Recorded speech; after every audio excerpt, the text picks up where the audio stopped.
Hi friends, knowledge study bye Surendra में आपका स्वागत है। इस वीडियो में हम लोग कक्षा 10 गणित प्रश्नावली 8A क्वेश्चन नंबर 36 से हल करना सीखेंगे। तो चलिए स्टार्ट करते हैं। तो सबसे पहले हम लोग क्या करेंगे, क्वेश्चन नंबर 36 को पढ़ लेंगे, उसके बाद हम लोग हल करेंगे। तो क्वेश्चन नंबर 36 में लिखा है, यदि कोण ए और कोण बी न्यून कोण हो जहां cos ए बराबर cos बी, तो दिखाइए कोण ए बराबर कोण बी है। ठीक, ये आपको क्वेश्चन में दिया है। तो चलिए हम लोग सबसे पहले क्या करेंगे, क्वेश्चन को हम लोग लिख लेते हैं। तो क्वेश्चन में क्या दिया है, क्वेश्चन 36 हम लोग हल कर रहे हैं। तो क्वेश्चन नंबर 36 को सबसे पहले लिख लेते हैं यहाँ पर। अब क्या करेंगे, क्वेश्चन नंबर 36 तो हो गया, अब हम लोग सवाल को लिख लेते हैं, क्या कह रहा है सवाल। तो सबसे पहले हम लोग लिखेंगे हल। आपका काम सबसे पहला क्या होगा, हल लिखना। तो हल लिखने के बाद ऐसे प्रश्नों में आपको सबसे पहले क्या करना होगा, मानना होगा। तो हम लोग क्या करेंगे, मान लेते हैं। क्या लिखेंगे, माना त्रिभुज ए बी सी में, त्रिभुज ए बी सी में, ए बी सी में सी क्या है, सी है 90 अंश। क्योंकि कोण ए और कोण बी ये तो सब न्यून कोण है। न्यून कोण का मतलब होता है 90 अंश से छोटा। ठीक है, तो कोण बी क्या है, 90 अंश से छोटा है। तो क्या लिखेंगे, 90 अंश से ये छोटा है कोण बी। और कोण बी क्या है, ये भी 90 अंश से छोटा है। तो ये हो जाएगा इतना। ठीक, तो कोण सी हमारा 90 अंश है, कोण ए 90 अंश से छोटा है, कोण बी भी हमारा क्या है, 90 अंश से छोटा है ना। तो चलिए अब हमें कहा क्या है, तो कहा है कि साइन नहीं, कहा क्या है, cos ए बराबर cos बी हो, इतना आपसे पूछा है। तो चलिए सबसे पहला आपका काम होगा क्या, एक त्रिभुज बनाइए। यहाँ पर एक त्रिभुज बना लीजिए। तो चलिए मान लेते हैं यहाँ पर एक त्रिभुज, ये हो गया हमारा एक त्रिभुज। तो ये हो गया हमारा त्रिभुज। अब हम यहाँ पे सी क्या है, 90 अंश है, तो सी को हम यहीं पे लिखेंगे। सी क्या है, 90 अंश है। सी यहाँ पर हो गया, ए को यहाँ रख देते हैं और बी को यहाँ पर रख देते हैं। अब हम क्या करेंगे, अब इसको हम लोग हल कर लेते हैं। तो यहाँ पर क्या बोला है, सबसे पहले यहाँ पर कौन सा कोण लेकर चलेंगे, कोण ए लेकर चलेंगे। जब कोण ए लेकर चलेंगे तो ये हो जाएगा हमारा लंब हो जाएगा। क्या हो जाएगा, ये हमारा हो जाएगा लंब। और लंब के सामने वाली भुजा हमारा कर्ण हो जाएगा और ये हो जाएगा आधार। इस कोण को लेकर चलेंगे तब। ठीक है, तो यहाँ पर यही कोण बोला है। तो काश ये बराबर क्या होगा, काश ये बराबर होता है आधार बटे कर्ण।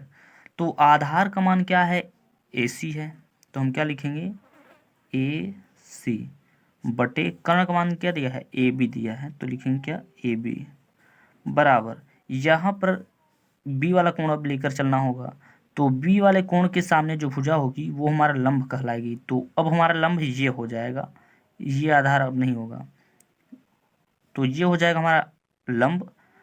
लंब के सामने वाली ये जो भुजा है ये कर्ण रहेगा और ये हो जाएगा आधार। तो कास थीटा बराबर होता है आधार बटे कर्ण होता है। तो आधार का मान अब हमारा ये हो गया, क्या हो गया है, BC हो गया है।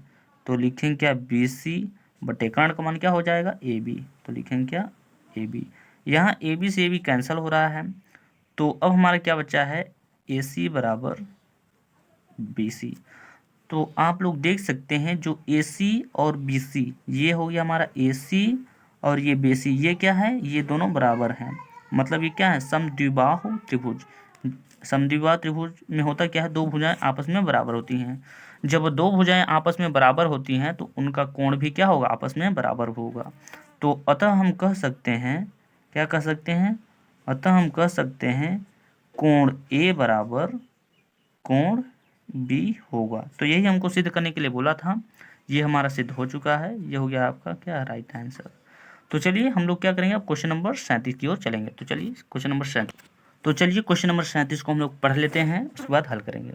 तो क्वेश्चन में दिया है, त्रिभुज PQR में जिसका कोण Q समकोण है, दिया है क्या, PR प्लस QR बराबर 25 सेंटीमीटर और PQ बराबर 5 सेंटीमीटर और यहाँ पे मान निकालने के लिए बोला है साइन पी, कॉस पी और टैन पी के मान ज्ञात कीजिए। तो चलिए सबसे पहले हम लोग क्वेश्चन को देख लेते हैं क्या है।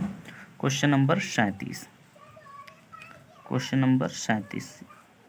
तो क्वेश्चन नंबर 37 में दिया क्या है, दिया है आपको पी आर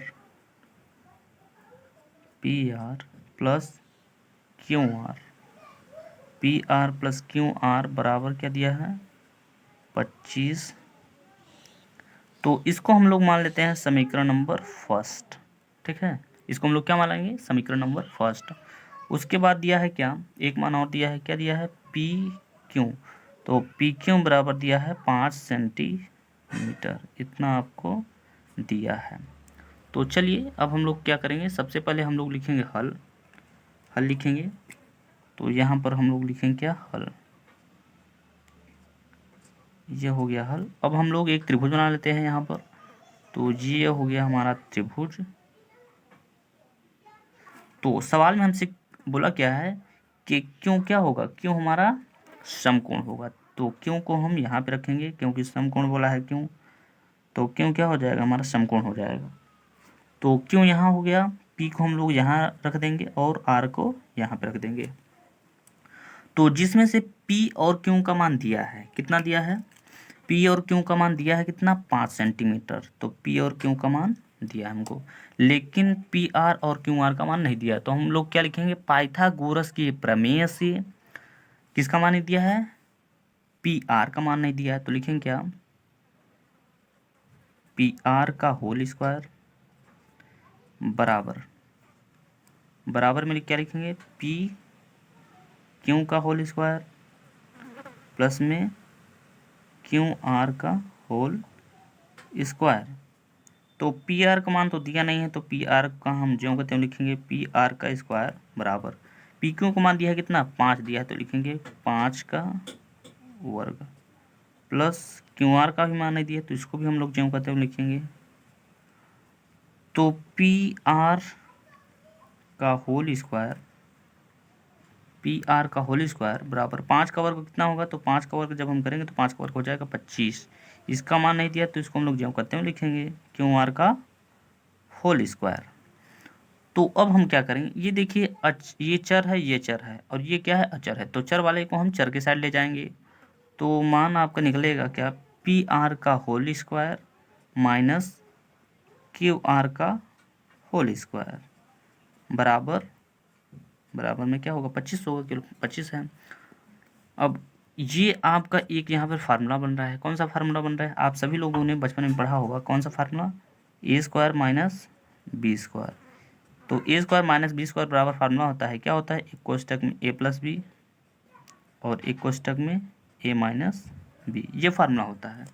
तो ये इसी फॉर्म में दिया है। तो यहाँ पर होगा क्या, एक कोष्टक में ए प्लस बी मतलब P R plus Q R, ये एक कोष्टक में होगा और अगले कोष्टक में क्या होगा, P R minus Q are बराबर में क्या होगा, बराबर में 25 है तो 25 को लिखेंगे हम लोग। अब क्या करेंगे, यहाँ पर देखिए P R plus Q R का मान आपको सवाल में ही दे दिया था। P R plus Q R का मान कितना दिया, 25 दिया है। तो जहाँ पर P R plus Q R लिखा है वहाँ पर हम लोग क्या लिखेंगे, 25 लिखेंगे। ठीक है, तो यहाँ पर हम लोग लिखेंगे 25 और ये क्या है P R minus Q are को ज्यों कहते हुए लिखेंगे बराबर यहाँ पर क्या है 25 है। अब क्या करेंगे, ये जो संख्या है अब इसके बटे में जाएगी, इस वाली संख्या के बटे में जाएगी। तो हो जाएगा आपका P R minus Q are बराबर 25। ये संख्या जो है भाग के रूप में चली जाएगी, तो यहाँ पर चला गया क्या, भाग के रूप में। अब क्या होगा, जब 25 से आप भाग देंगे 25 में तो आपका मान निकलेगा, ये कट जाएगा पूरा पूरा मान, तो मान निकल कर आएगा 1। तो लिखेंगे क्या, P are minus Q are बराबर 25 से जब 25 में आप भाग दोगे तो आपका मान निकल जाएगा कितना, 1। तो इसे हम लोग मान लेते हैं समीकरण नंबर 2। समीकरण नंबर 2 है। अब हम क्या लिखेंगे, लिखेंगे समीकरण 1 और समीकरण 2 को जोड़ने पर क्या लिखेंगे, समीकरण 1 और समीकरण 2 को जोड़ने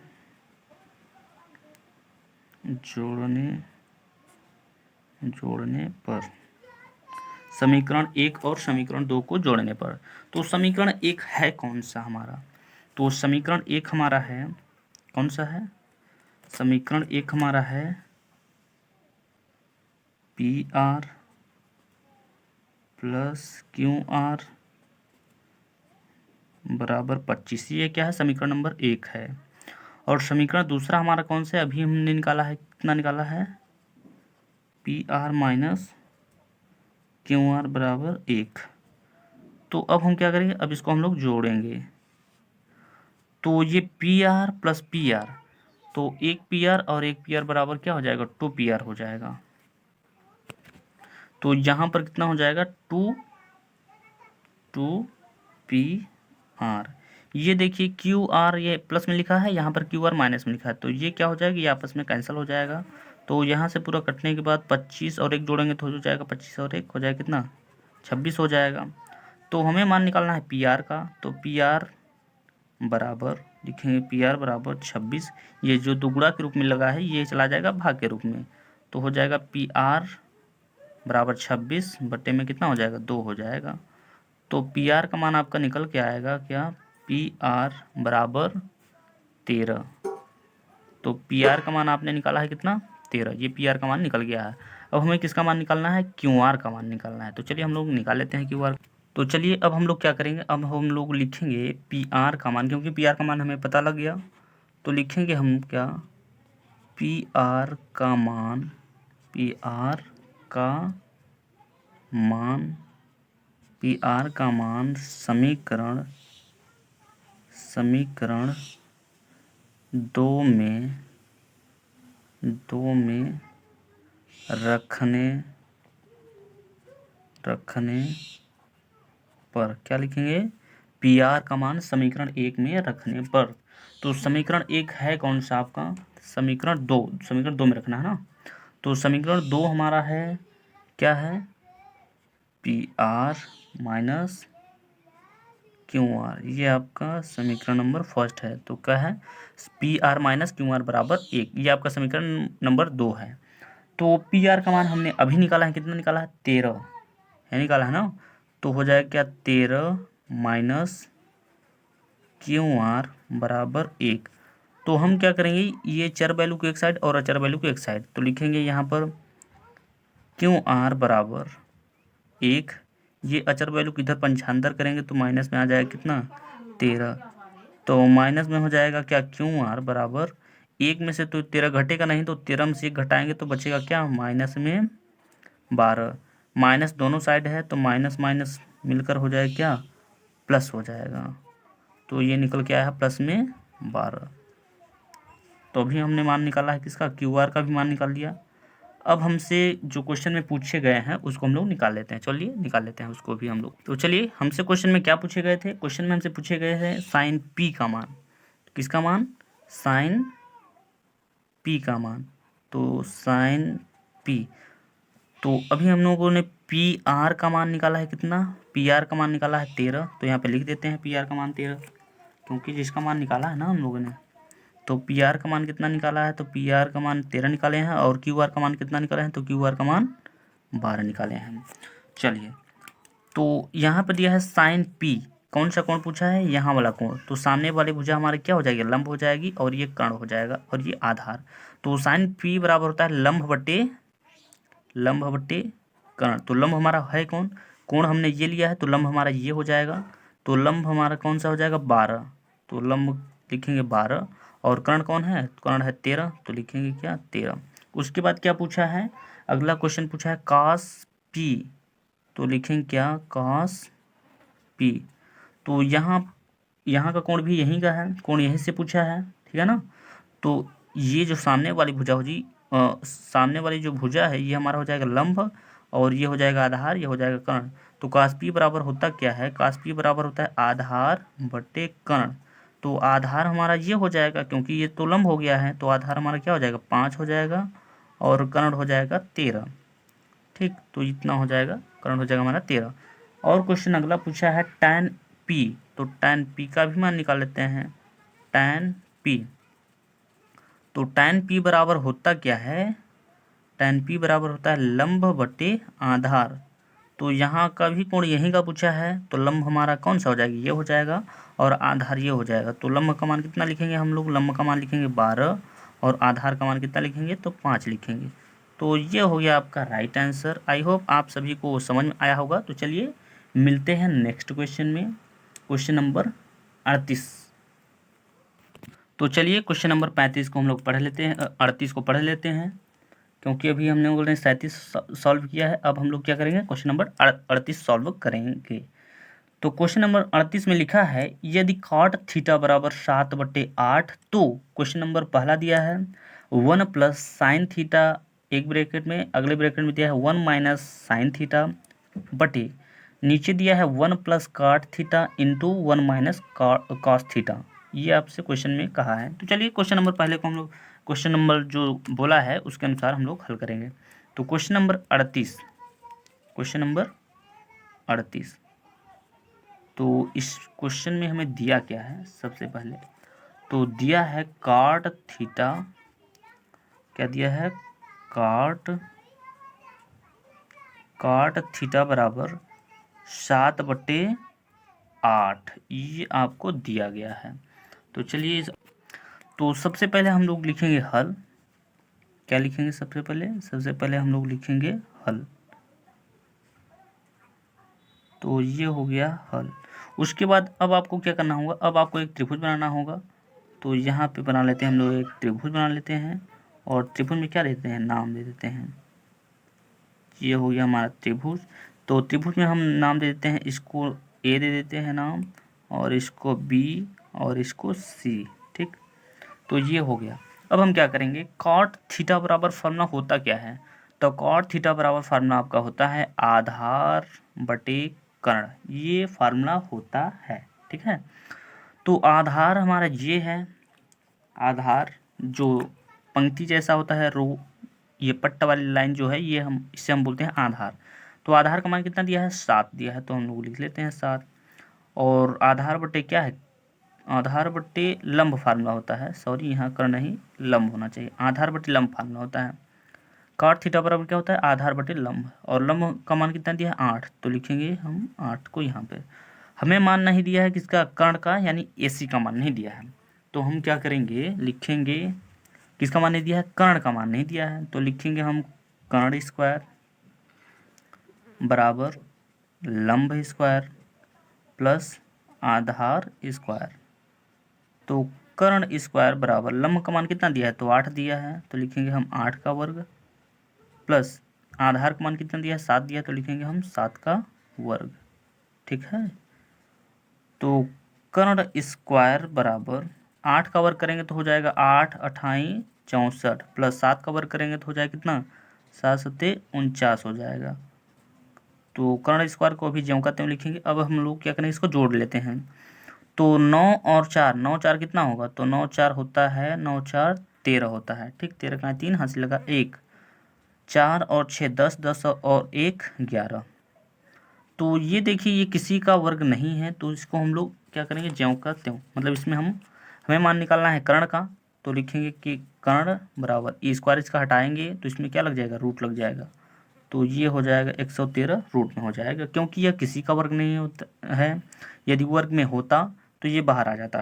ठीक है, तो हम लोगों ने कर्ण का मान निकाला है कितना, रूट में 113, इतना मान निकाला है। तो चलिए अब हम जो यहाँ पे प्रश्न में पूछा, तो इसमें प्रश्न आपको दो क्वेश्चन दिए गए हैं। तो सबसे पहले हम लोग पहले प्रश्न को हल करेंगे, उसके बाद हम लोग दूसरे प्रश्न को हल करेंगे। तो क्वेश्चन नंबर पहला दिया है, क्या दिया है, क्वेश्चन नंबर पहले में दिया है 1 प्लस साइन थीटा, अगले ब्रैकेट में है क्या, 1 माइनस साइन थीटा अपान यानी कि बटे, नीचे दिया है 1 प्लस कॉस थीटा, अगले ब्रैकेट में दिया है 1 माइनस कॉस थीटा, ये आपको दिया है। तो चलिए अब हम क्या करेंगे, इसको हम लोग हल कर लेते हैं। तो यहाँ पर देखिए ये ऊपर जो दिया है वो एक फार्मूला ही है, जो कि कौन सा फार्मूला है, ए स्क्वायर माइनस बी स्क्वायर बराबर, तो होता क्या है, एक कोष्टक में ए प्लस बी होता है, एक कोष्टक में ए माइनस बी होता है। तो मतलब आपका यहाँ से एक फार्मूला बन रहा है, कौन सा फार्मूला यहाँ से, जैसे कि ए स्क्वायर माइनस बी स्क्वायर बराबर एक फार्मूला होता है ना, एक कोष्टक में ए प्लस बी, एक कोष्टक में ए माइनस बी। तो यहाँ पर वही दिया है, एक कोष्टक में ए प्लस बी, एक कोष्टक में ए माइनस, आप लोग देख सकते हैं यहाँ पर वही तो दिया है।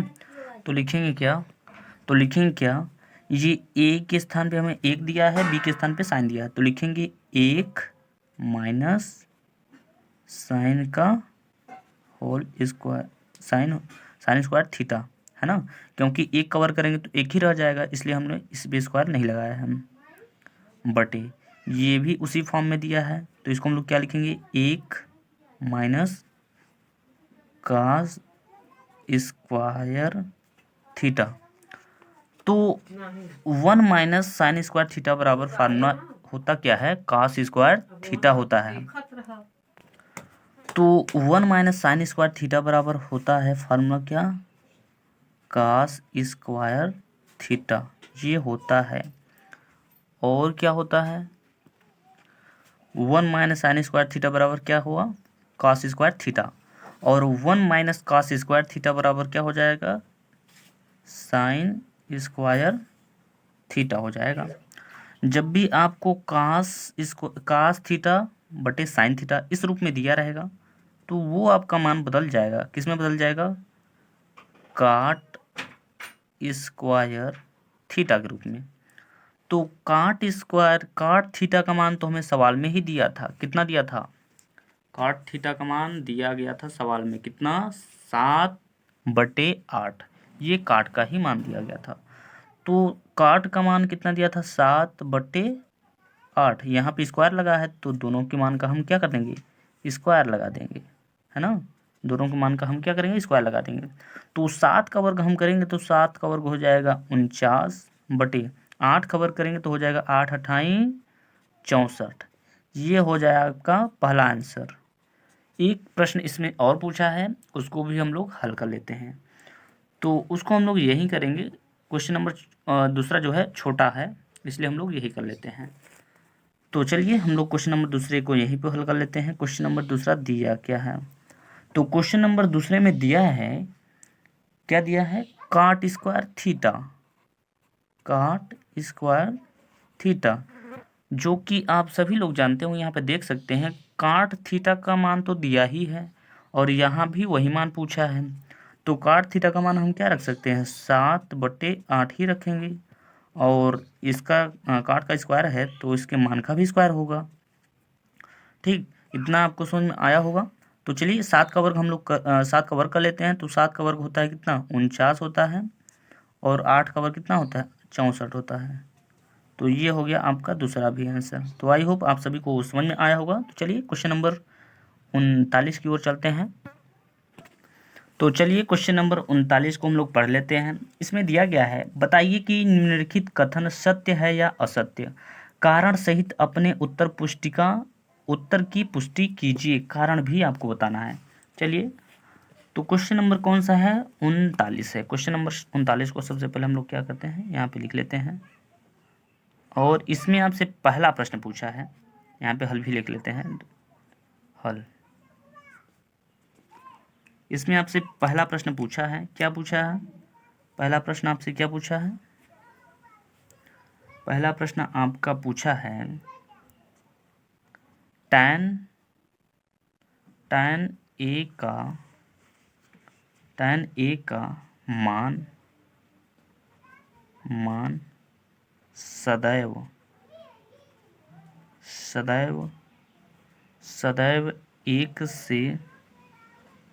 एक से कम होता है, ये आपसे पहले प्रश्न में पूछा है। तो देखिए, tan a का मान सदैव 1 से कम नहीं होता है, उससे आगे भी हो सकता है, कम भी हो सकता है, बढ़ भी सकता है। तो ये क्या हो गया, ये आपका हो गया असत्य। तो यहाँ पर आप लोग लिखेंगे क्या, असत्य, ये असत्य बात है भाई।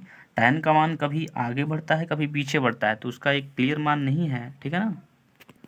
तो क्वेश्चन नंबर दूसरे में आपको बोला है क्या, कोण ए के किसी मान के लिए सेक ए बराबर 5/12/5 मतलब हो सकता है, तो ऐसा बिल्कुल नहीं हो सकता भाई।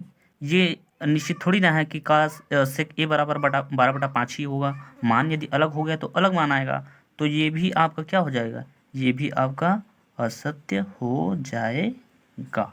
ठीक, चलिए क्वेश्चन नंबर हम लोग तीसरे को देख लेते हैं। तो क्वेश्चन नंबर तीसरे में लिखा है क्या, क्या लिखा है, काश एक कोण ए के कोसिकेंट के लिए प्रयुक्त एक संक्षिप्त रूप है। नहीं भाई, ये काश जो ये कोसिकेंट जो बोला है ये कोसिक के लिए बोला है, तो ये भी आपका क्या हो जाएगा, असत्य हो जाएगा। ये हो जाएगा आपका असत्य, ये तीसरे का है। चौथे क्वेश्चन में आपसे बोला है काट ए कामा काट और ए का गुणनफल है, तो नहीं, ये काट ए का कहाँ गुणनफल है ना, ये किसी का भी हो सकता है, तो ये भी क्या हो जाएगा, असत्य हो जाएगा। तो ये भी हो जाएगा आपका। उसके बाद आपकी 5वें क्वेश्चन में दिया है क्या, किसी भी कोण थीटा के लिए साइन थीटा बराबर 4/3 हो सकता है, तो नहीं, थीटा के लिए कोई भी मान हो सकता है 3/4, ये मतलब निश्चित नहीं है कि यही ही आए, कोई दूसरा भी आ सकता है, तो ये भी आपका क्या हो गया, ये भी आपका असत्य हो जाएगा। तो ये रहा इस प्रश्नावली का सबसे लास्ट क्वेश्चन, क्वेश्चन नंबर 39 के सभी प्रश्नों को हम लोग हल कर लिए हैं। तो चलिए मिलते हैं नेक्स्ट वीडियो में नेक्स्ट क्वेश्चन के साथ। जय हिंद।